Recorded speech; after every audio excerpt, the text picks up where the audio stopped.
Alright, we're in Heidelberg and my first impression is this city is literally overwhelmingly gorgeous. I think I'm having one of those like nervous attacks that people see when they see art that's super beautiful. The city is super beautiful. I didn't film anything today because we were mostly in the bus and I forgot my camera when we went to go out and eat lunch. So I'll try to get as much footage here as possible, but you'll be surprised. So we're gonna go to this lovely beautiful castle up there. And everything over here is so lovely and beautiful and I just can't handle it. I'm dying.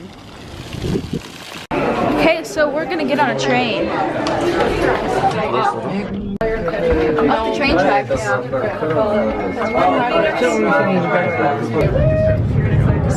We're good. I actually really hate roller coasters. Okay.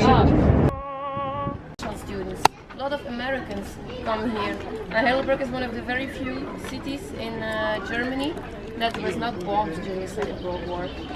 And this beautiful arch was a wedding gift from Ludwig for his wife, Elizabeth from England, Stuart. And for once in that time of, in that era, it was not an arranged marriage, it was a marriage of law. For 500 years. Wow. And beginning of the 17th century, during the was already like this. So my excitement is persisting. I think this is inside right here. Oh, by the way, the grounds are very weird. Like, this is not stuff you see anywhere in Tennessee or elsewhere. Look at this view. This is unlike anything I've ever seen. Oh my god, you can see the whole city. You can see stuff. A lot of it at once, and I've died. I think I've died like 7 times already. Wow.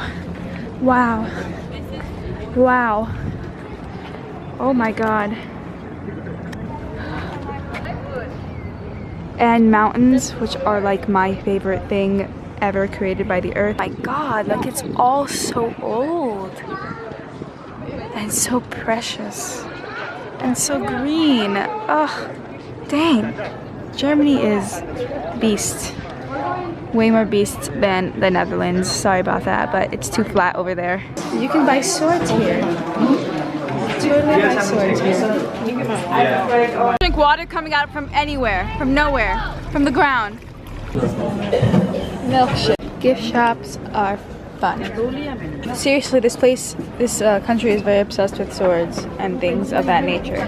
The perfect way to open your wine is through a really large boner. So for dinner, I'm just going to eat some vegetables with some bread because that's yummy, and yeah, it's a little bit of potato salad. We'll see how I like it. So I'm in the hotel as of now and I'm uploading a video back there, and the only thing I have to say to you guys is that my trip is insane. I think I accidentally tried wine. I accidentally ate bacon. It's some pretty serious stuff that's going on right now. Good thing I didn't accidentally try weed. Yeah, so it's like they give us this like cake or whatever. It was like pudding and then like the sauce that goes around it, and I was like eating the sauce and I was like, oh my god, this tastes totally like wine. And I was just like, oh whatever, they would not give us wine, and they totally gave us wine. But I don't think it was on purpose. I think the fruit was just like fermented too. It was so funny though. I was like, wow, this is total capping right now. And then when I was eating the bacon, I was like, it was like salad. And I was like, oh yeah, it's salad. How delicious. And I was like eating, and I was like, it tastes really weird. And then but the bacon bits were like tiny. Like you could not even see them. And then my friend's like, oh, there's bacon in there. I was like, so I pretty much died right there. But I didn't know, so it doesn't count as like not being a vegetarian anymore because I didn't do it on purpose. It's very wrong if somebody just feeds you something that you don't know what it is. Like they could at least label it, honestly. It was like a kind of like a buffet style dinner that we had, and I just like took some salad. They didn't even tell me what it was. And so my teacher was telling me how they like met this guy and he was giving her and the rest of the group directions, and then he was just like talking to the rest of my group, and they're all like under 18, and he was like, oh, do you guys smoke?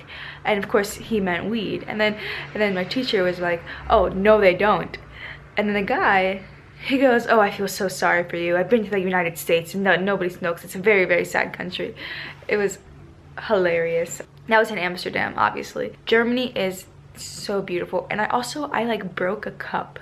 It was so awkward because the guy who was selling it was like, you paying for this? And I was like, I tried to get out of it, but it didn't really work.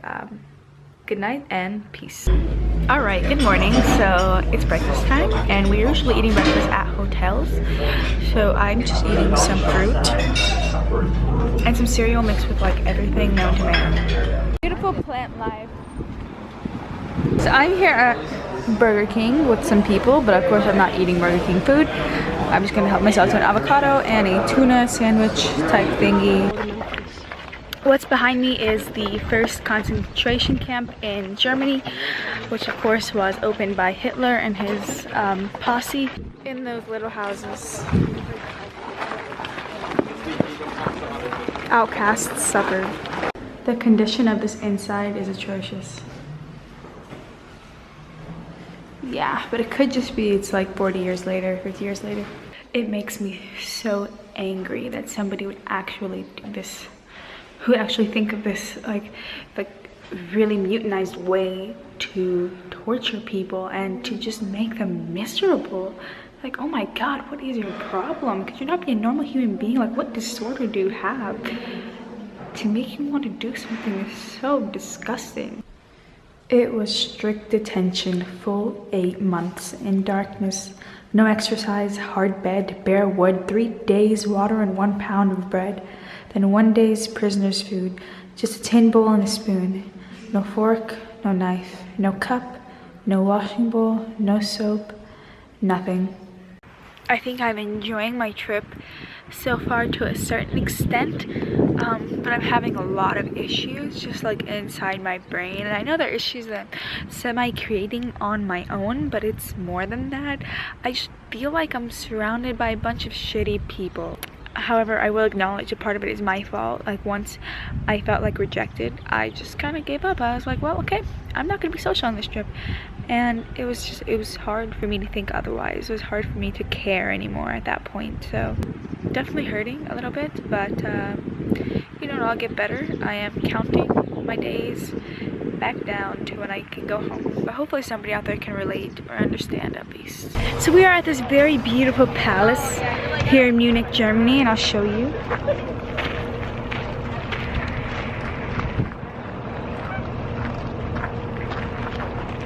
As you can see, it looks really well designed. And by the way, the concentration camp that I went to, I got lost and it was so ugly and stressful, and I genuinely hate this trip a lot. But I am enjoying the things that I'm seeing naturally because they're pretty wicked awesome things like this castle, but I feel like my desire to be loved is a little bit greater than my satisfaction with what I'm seeing. They are so cute and so perfect. Apparently someone lives here.